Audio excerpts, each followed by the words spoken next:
নমস্কার বন্ধুরা, আজ সন্ধ্যের জলখাবারে আমি করে নিয়েছি চিকেন কাটলেট, আর তার সাথে রেখেছি আমি কুচনো পেঁয়াজ মাঝখানে স্যালাড হিসেবে।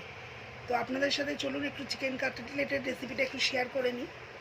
তো প্রথমেই কিছু চিকেন, আমি এটাকে হাড় ছাড়া চিকেন নিচ্ছি কিছু পিস নিয়ে, আর তার মধ্যে একটু আদা বাটা, একটু কাঁচা লঙ্কা, একটু ধনে পাতা আর একটু অল্প লেবুর রস নিয়ে একটা মিক্সিং জারে আমি সব কিছু নিয়ে, আর তার মধ্যে 1 চামচ ব্রেড ক্রাম্ব দেবো, সব কিছু নিয়ে একটা মিক্সিং জারে পেস্ট করে নেব।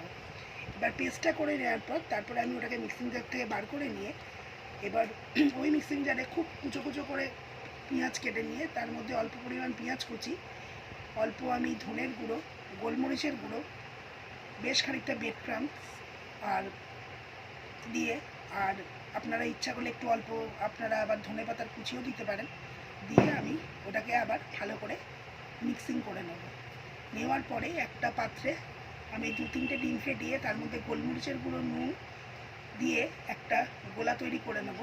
তার মধ্যে আমি ডিমের গোলার মধ্যে, তার আগে আমি যে মিক্সিংয়ের এটা তৈরি করে রেখেছিলাম মানে কাটলেটের জন্যে পেস্টটা, ওইটা আমি ভালো করে একটু শেপ দিয়ে কাটলেটের আকারে তৈরি করে নেব। তৈরি করে নিয়ে এবার ডিমের গোলায় ওইটাকে আমি একবার চোবাবো, চুবিয়ে আবার আমি ব্রেড ক্রাম্পের গুঁড়োর মধ্যে কোটিং করব। এটাকে আমি 2 দফায় করব।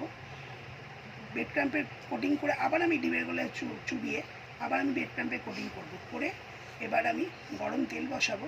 তেলটা যখন ভালো করে গরম হয়ে আসবে, কিন্তু দেখবেন যেন মানে খুব ডুবন্ত তেলে দেবেন না, কারণ ভেতরে কাঁচা থেকে যেতে পারে। এবার আঁচটা আমি কমিয়ে দেব, একদম হালকা আস্তে আস্তে করে আমরা ফ্রাই করে নেব।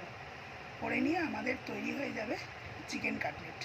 তো এইভাবেই আমরা খুব সহজেই বাড়িতে ঘরোয়া পদ্ধতিতে করে নিতে পারি চিকেন কাটলেট। তো আমার এই ভিডিও যদি আপনাদের ভালো লাগে অবশ্যই এটা কমেন্ট করে জানাবেন, লাইক করবেন, শেয়ার করবেন, ফলো করবেন, সাবস্ক্রাইব করে দেবেন। শুভ সন্ধ্যা, টাটা।